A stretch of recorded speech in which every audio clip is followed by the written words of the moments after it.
Hey, good afternoon, folks. Meteorologist Bill Alexander here. This is a look from Snoopy's across Laguna Madre to the JFK Causeway. We got 91 degrees out at Flower Bluff. The southeast wind at 17 miles an hour. Doppler radar and satellite imagery combined here show very little cloud material out there. There are a few showers well to our north and northeast. But there's a lot more on the way, and you can see the rain cooling effect right here from the Metroplex down towards Austin and back towards San Angelo. All this area has been under the gun from strong but not necessarily severe thunderstorms all morning and early afternoon. That's why you got temperatures only in the upper 70s to lower 80s there, but 90s and triple digits elsewhere over the state. And that's what we're seeing here. Even along the coastline, it's an even 90 degrees, triple digits. Falfurrias, Freer, George West, you get the idea. And the humidity is not going away. You've got dew points that are going to be hovering in the humid to oppressive range right on through Sunday of next week. And as a result of that, overnights, they could be stormy tonight. We'll talk about that in a second. But with temperatures ranging from the mid-70s north to the low 80s southeast, the humidity is on the increase as well. Now that pays off tomorrow in the form of hot and humid conditions. Upper 80s to middle 90s across the area. It's going to be uncomfortable. A pretty steady southeasterly wind drops off overnight and then picks up again tomorrow, and that keeps that flux of moisture in here.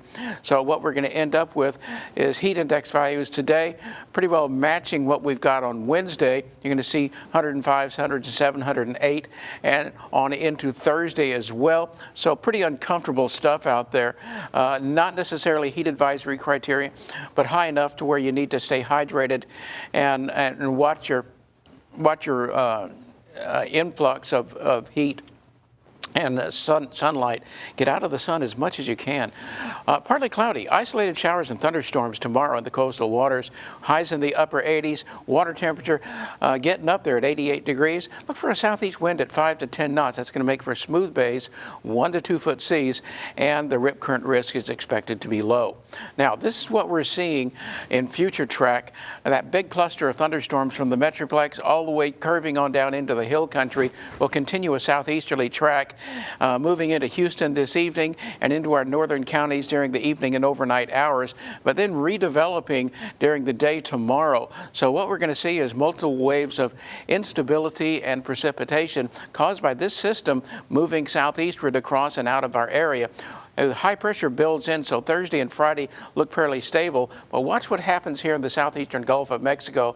That system retrogrades as a wave and moves on towards our area and delivers some pretty good amounts of rain, especially Monday and Tuesday. Now, in the short term, this is what we have coming in during the overnight hours, and that will move on in and give us modest amounts of rain. We're going to see a bit more of that on into Thursday, but we're going to be watching the weekend, especially first of next week, as that tropical moisture moves in.